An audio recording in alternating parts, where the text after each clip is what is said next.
La próxima semana deberían reunirse de manera pública las directivas de la oposición conformada por la UDI, RN, Evópoli y también el PRI. El senador de Renovación Nacional, Alberto Espina, pidió como punto fundamental que se sume al expresidente Piñera y al piñerismo, si el objetivo, dijo, es darle unidad de verdad y no a medias al encuentro. Bueno, pero también tenemos otros temas para conversar hoy que están ahí en la palestra, en los titulares de los periódicos en el día de hoy. La reforma laboral, entre ellos, sigue siendo un tema muy importante a discutir. Para conversar de este y otros temas en CNN Chile, estamos con el diputado de la UDI, Patricio Melero. Muchas gracias por acompañarnos esta mañana y en este fin de semana que para algunos fue largo. ¿Cómo está, Claudio? Un agrado estar en tu programa. Muchas gracias. Pues partamos hablando de la reforma laboral y todo lo que se está discutiendo, supuestamente luego de lo que ha entrado a formar parte del debate, que es una discusión interna de la democracia cristiana, donde, según un informe del exministro Cortázar, se ponen límites a esta reforma laboral. Por ejemplo, en el reemplazo de los trabajadores, que es el tema más emblemático, digamos, durante las huelgas. Yo creo, Claudio, que se está dando en el Senado un debate con mayor apertura del que tuvimos la oportunidad de hacer en la Comisión de Trabajo y en la Cámara de Diputados. Y espero que el Senado busque una reforma laboral que tenga características más propias de un sistema de trabajo del siglo XXI y no tanto del siglo XX como yo veo que estaba originalmente desarrollada la reforma laboral. Y digo esto porque creo que hoy día el mundo del trabajo es un mundo muy dinámico que requiere mucha flexibilidad, capacidad de adaptarse, los desafíos son grandes, la competencia es con el Chile y el mundo, los trabajadores y los empleadores tienen que cumplir con las exigencias que el mercado le impone. Y también es muy importante que las mujeres y los jóvenes, que son los que más les cuesta encontrar trabajo, tengan oportunidades de trabajo part-time, compatibilizar estudio con trabajo, compatibilizar la crianza y la maternidad con el trabajo, en fin, una reforma más del siglo XXI. Y ahí es donde yo espero que en el Senado se puedan justamente abordar, y estoy optimista, de algunos lineamientos que ha hecho un documento de la democracia cristiana, que vamos a ver si se queda en el documento o se traduce en iniciativas claras y de reforma en la reforma laboral. Un documento que se ha presentado también como de realidad política y económica que enfrenta el país en este momento y por lo tanto va muy de acuerdo a lo que ha señalado la presidenta Bachelet en torno a poner nuevos lineamientos para las directrices del gobierno. ¿Usted lo ve de esa forma, positivamente, como de acuerdo con la línea nueva que tiene el gobierno y por lo tanto podría ser un buen incentivo para la economía en el futuro? No se entendería, Claudio, que después de todo lo que la Presidenta de la República ha hecho, que en el fondo es una autocrítica muy fuerte ante un proyecto de la nueva mayoría que fracasó y que ha tenido mucha crítica de que realmente se pretendió en 15 meses llevar adelante muchas reformas con más un contenido ideológico que práctico, no se comprendería que la reforma laboral quedara igual en el Senado como salió de la Cámara, porque se suma, desde luego, la deliberación de los senadores y también, espero yo, las señales que el gobierno dé.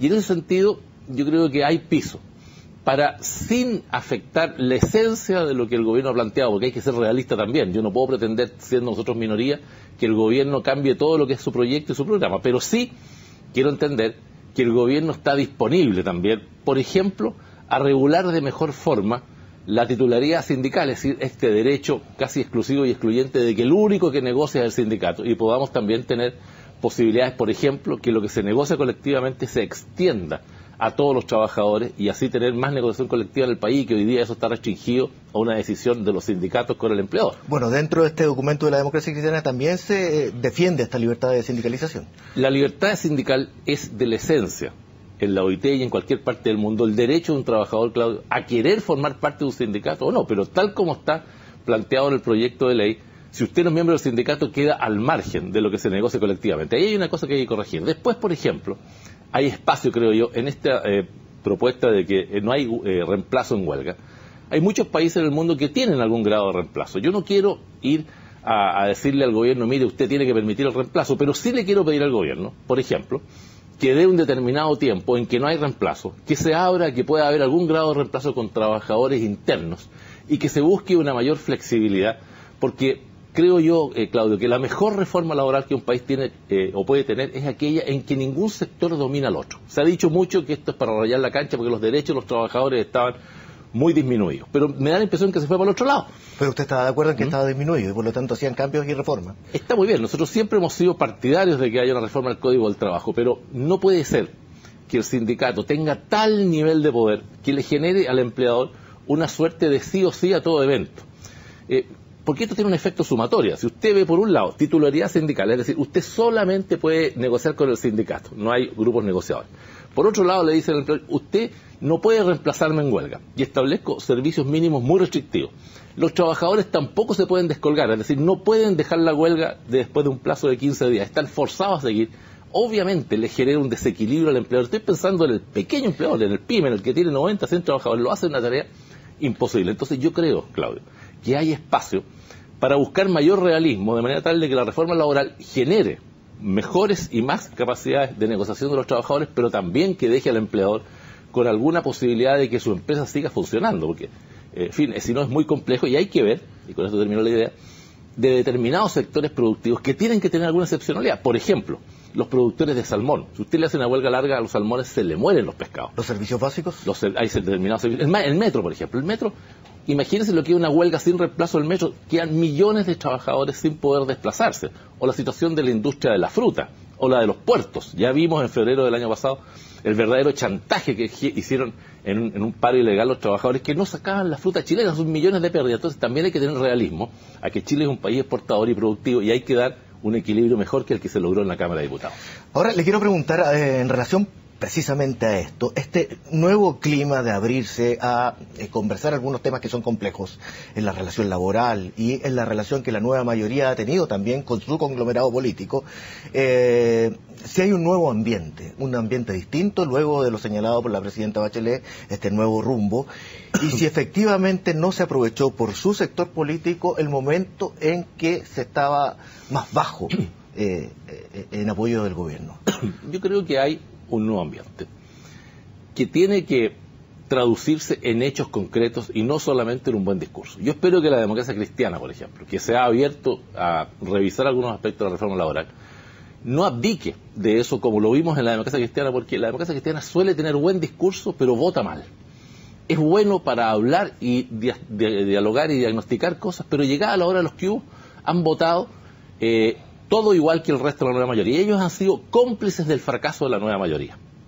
El expresidente de la democracia cristiana, Ignacio Walker, hoy día está con un discurso de mucha apertura y de mucho diálogo, pero lo vimos como presidente de la democracia cristiana defendiendo a rajatabla las reformas que son las que le han causado un enorme daño al país y un retroceso que nos tiene con bajo crecimiento y en la situación política en que estamos. Entonces, este es el test de la blancura para la democracia cristiana. Es el test de la blancura para la presidenta de la República, para ver si logra realmente que este nuevo tiempo que se dice que se ha dado, de realismo sin renuncia, se transforme también en cambios, porque si no es muy incoherente, Claudio, decir realismo sin renuncia y no cambio nada. De la esencia de esta nueva etapa es cambiar algunas de las cosas que se estaban haciendo para que se hagan de forma distinta. Sí, pero que también hay que tomar en cuenta que es un conglomerado que llegó al gobierno precisamente con ciertas políticas de gobierno como promesa. Y por lo tanto, dar vuelta a todas esas promesas significaría traicionar a parte de la gente que votó. Cuando esas promesas o esas reformas, todas ellas, Claudio, tienen más rechazo que adhesión ciudadana, la presidenta y el gobierno tienen dos posibilidades. O escucha y modifica el rumbo, dice, me ha ido mal con lo que yo originalmente planteé y no tengo derecho a generarle a un país el estado que estamos viendo. Hoy día viene en un matutino una información muy impactante. Fíjese que este año 2014 y 2015 están entre los 4 peores años de crecimiento económico desde el año 1990 a la fecha. Uno dice el crecimiento, el bajo crecimiento afecta a los más pobres, afecta el combate de la nueva mayoría por generar mayor igualdad. Están fracasando en los paradigmas que le plantean a los chilenos. Entonces, lo peor que le puede pasar a una presidenta y a un gobierno es hacer oídos sordos del clamor ciudadano que le está diciendo, presidenta, usted va por mal camino, rectifique. Y yo espero, muy sinceramente, que haya ese ambiente y nosotros como oposición vamos a colaborar en la medida que eso también se transforme en actitudes y no solamente en palabras. A propósito de la pregunta que yo le hacía anteriormente, en la parte final señalaba el aprovechamiento político, por decirlo de esa forma, o del momento, digamos, en relación al mal momento que tuvo el gobierno para conformar un bloque opositor más fuerte con proyección a un próximo gobierno.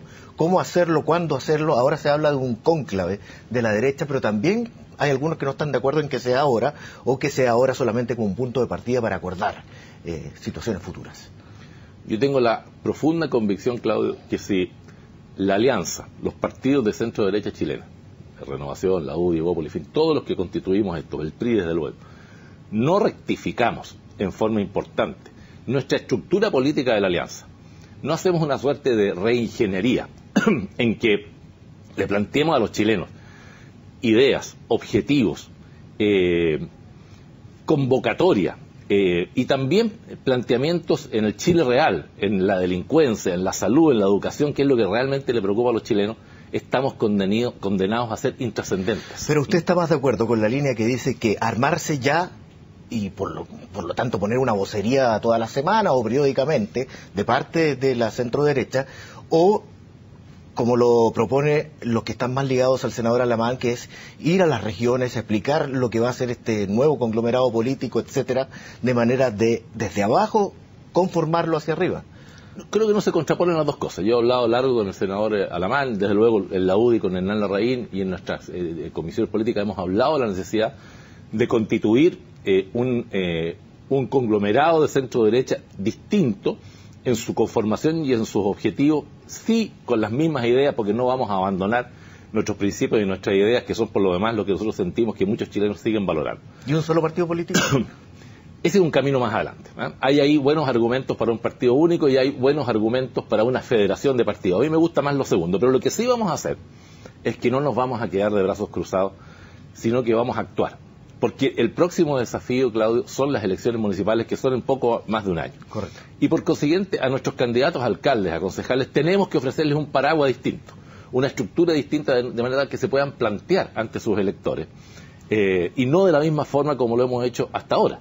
Esto no se trata solamente de un maquillaje, sino que se trata de una visión muy profunda de nuestros paradigmas, de nuestro discurso hacia la sociedad, de nuestra sintonía fina con lo que le está pasando a lo que es la clase media chilena. Fundamental incluir... Y con una crítica, obviamente, muy clara y muy opositora respecto a lo que el gobierno está haciendo mal. ¿Fundamental influir al piñerismo, al presidente Piñera, su sector?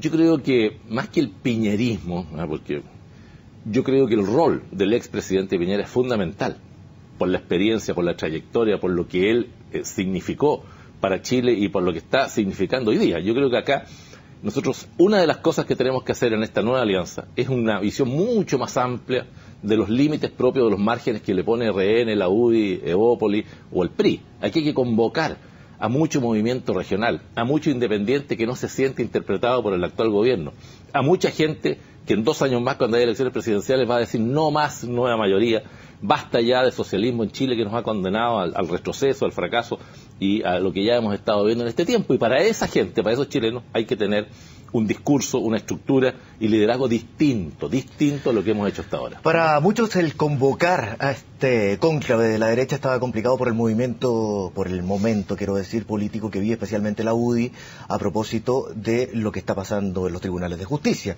con el senador Noboa y las declaraciones que se han hecho por parte de algunos de los dirigentes respecto a la actuación de la justicia al respecto. Bueno, mire, sin duda que los problemas judiciales nos han distraído de nuestro actual opositor y de nuestro posicionamiento político ante la sociedad. Pero eso le ha pasado a todos. La democracia cristiana está complicada, el Partido Socialista es el partido que más recursos en forma indirecta recibió de Soquimich, bate todos los récords con 1.500 y tantos millones de pesos. ¿Para qué decir Michelle Bachelet misma y la conformación del equipo previo a su gobierno con Rodrigo Peña y Lillo? El problema del financiamiento de la política ha actuado transversalmente y sin duda a mi partido lo ha afectado. Pero yo espero, muy sinceramente, Claudio, que con lo que estamos haciendo hoy día, la semana pasada aprobamos un nuevo proyecto de financiamiento de la política, de transparencia, que yo creo que es muy positivo y que va a superar muchos de los problemas que se generaron antes. Pero ahora sí no votaron a favor de dar a conocer el financiamiento de las campañas pasadas. Bueno, pero eso fue absolutamente transversal y hubo una inmensa mayoría, porque usted no puede hacer público algo que su esencia, por ley, estaba destinado a ser reservado. Sería cambiar las reglas del juego en una retroactividad que ninguna ley en Chile tiene ese efecto. No es no querer ser transparentes, es respetar las reglas del juego que hubo en el momento que esa ley se dictó y que fue aprobada por todos los sectores políticos. Que hoy día algunos quieran sacar provecho político de eso me parece a mí inadecuado. Lo importante es que las futuras elecciones, Claudio, todos los gastos van a tener que no solamente ser rendidos, sino que se prohíbe el aporte de empresas a la política, se restringe y se baja en forma muy importante el gasto por campaña, se aumenta el aporte del Estado, se pone financiamiento a los partidos políticos de forma permanente, que fue la causal de muchos de los problemas que hemos vivido. O sea, aquí no hay una clase política, ni un gobierno que esté de brazos cruzados frente a lo que está ocurriendo en el país. Y eso a mí me parece que es positivo. A propósito del financiamiento de los partidos políticos, a partir de la próxima campaña tendría que optar a un financiamiento movimientos como Amplitud, por ejemplo, que se asciende de RN, lo que generó críticas también a cómo se votó el proyecto. Pero es que ¿sabe lo que pasa? Que también eso es positivo desde el punto de vista de generar algún ordenamiento, porque yo creo que defrauda la fe pública. El que una persona es elegida por un partido y a mitad de camino, siendo parlamentario ya elegido, dice, no, ahora me voy. Yo creo que eso no es leal con la gente que lo escogió a uno. O sea, tiene que haber al menos alguna regla de juego. Esta iniciativa de ley ayuda mucho a los independientes, ayuda mucho a los partidos que se forman, pero no podemos estar avalando conductas inadecuadas en que a mitad de camino, ¿cierto?, se enojan, se generan disputas en los partidos, sea de izquierda o de derecha, donde sea, y forman nuevos referentes, porque ya va a haber mucho partido en Chile. Las cifras con lo que se ha cambiado señalan que podemos llegar a tener 20 partidos políticos, y eso obviamente es un factor que va a generar más inestabilidad. Pero el tema de fondo, Claudio, es que yo creo que así como hemos vivido una crisis muy profunda en el financiamiento de la política, en el dinero y en la política, yo creo que esto ha generado una enorme oportunidad y la estamos, creo yo, aprovechando bien. Vuelvo a insistir, la clase política no está cruzada de brazos, está cambiando las cosas para que estos hechos no vuelvan a ocurrir nuevamente. Y eso debería de llevarnos a un mejor escenario hacia adelante. Y los tribunales de justicia tendrán que actuar en los casos que están siendo vistos, y espero yo, con la ecuanimidad que no hemos visto hasta ahora. Porque pareciera ser que los únicos que están siendo requeridos y formalizados son gente de los partidos de la centro-derecha chilena, de la UDI y Renovación Nacional, pero no hemos visto todavía formalizaciones ni acciones en mucha gente de la izquierda chilena y de la centro-izquierda que está igualmente involucrada en un sistema de financiamiento irregular de la política. ¿Todavía o usted cree que no vamos a ver? Y esa es su preocupación. Yo creo y espero muy sinceramente que esto sea un problema cronológico y no un problema ideológico. Que el tiempo vaya permitiendo que todos comparezcan ante los tribunales si es que hay causa para ello. Una investigación que comenzó después, además que la del caso Penta. Pero quiero ir a otro tema, no tiene nada que ver con lo que hemos estado hablando durante los últimos minutos, pero es parte de lo que discute la sociedad, que es la violencia, la delincuencia, sobre todo a partir de lo que ha ocurrido en los estadios, que es una discusión aparte de cómo erradicarlo, pero me parece a mí que todo puede tener un factor común, pero también tiene algo que ver con una legislación al respecto. La ley de la violencia en los estadios fue dictada hace varios años. El tema es que hay que aplicarla y exigirla. Y aquí tiene que haber, a mí no me parece, esta defensa que leo a algunos dirigentes de los clubes deportivos diciendo no tiene que volver Carabineros a los estadios. Y yo digo, ustedes tienen que tener la capacidad de controlar a sus barras bravas y de no transformar esto en un espectáculo de violencia, de descalificación y de tanta acción contraria a lo que debe ser un evento deportivo. Ahora, ¿se está aprovechando un poco la NFP porque se trata de una actividad privada y que genera recursos? Yo creo que más que aprovecharse se están desligando una responsabilidad que le compete directamente a ellos y a los clubes. Cualquier club organizado, Claudio, debe saber quiénes son sus barristas, quiénes son las personas que lo dirigen, tienen nombre y apellido, no es una masa desconocida, es gente toda conocida y por consiguiente ahí es donde tiene que haber un primer trabajo. Obviamente la legislación yo creo que es la adecuada, siempre se puede perfeccionar, pero hay una ley de violencia en los estadios que justamente se hizo hace años atrás, producto de episodios parecidos. Y tenemos que ir desterrando todo germen de violencia que no solamente se expresa en los estadios. Hoy día lo que estamos viendo es un alza delictual muy importante justamente en esto, en la violencia que se expresa en las manifestaciones públicas y en los robos que se han estado conociendo. Y eso requiere también de una decisión muy firme y muy clara y de señales del gobierno muy correctas en la dirección de que este tipo de situaciones no se van a tolerar ni permitir. Diputado, le quiero agradecer por esta larga conversación sobre distintos temas que hemos tenido hoy. Que esté muy bien y muchas gracias. Muchas gracias a usted por invitar. Nos vamos a una pausa, ya regresamos.